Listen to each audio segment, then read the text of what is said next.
طواف کی حالت میں خصوصیت کے ساتھ ایسی باتوں سے حاجی پرہیز رکھے کہ جنہیں شریعت مطہرہ پسند نہیں کرتی۔ مرد اور عورتوں کی طرف جو ہے بدنگاہی کی نظر سے وہ نہ دیکھا جائے، نہ عورتیں مردوں کو دیکھیں اس نظر سے، اور نہ ہی مرد عورتوں کی طرف دیکھیں، کیونکہ یہ ایسا رکن ہے عمرہ یا حج کا کہ جہاں پر خواتین اور مردوں کا اختلاط ہوتا ہے۔ حتی الوسع کوشش کریں، کیونکہ وہاں بہت جو ہے رش ہوتا ہے، جمع غفیر ہوتا ہے، تو بعض اوقات کندھے بھی ٹچ ہو رہے ہوتے ہیں، تو اپنی نگاہ کو کنٹرول میں رکھیں،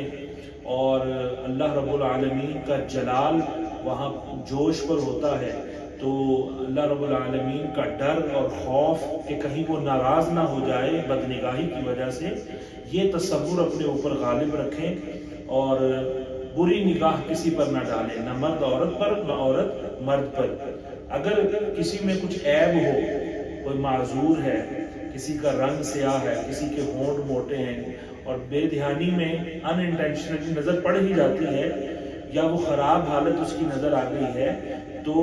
اس کو نظر حقارت سے نہیں دیکھنا چاہیے، بلکہ اپنی نادانی کے سبب کوئی شخص اگر کوئی رکن غلط ادا کر رہا ہے، مناسک حج میں سے کوئی غلط جو ہے رکن ادا کر رہا ہے، تو اس کو بھی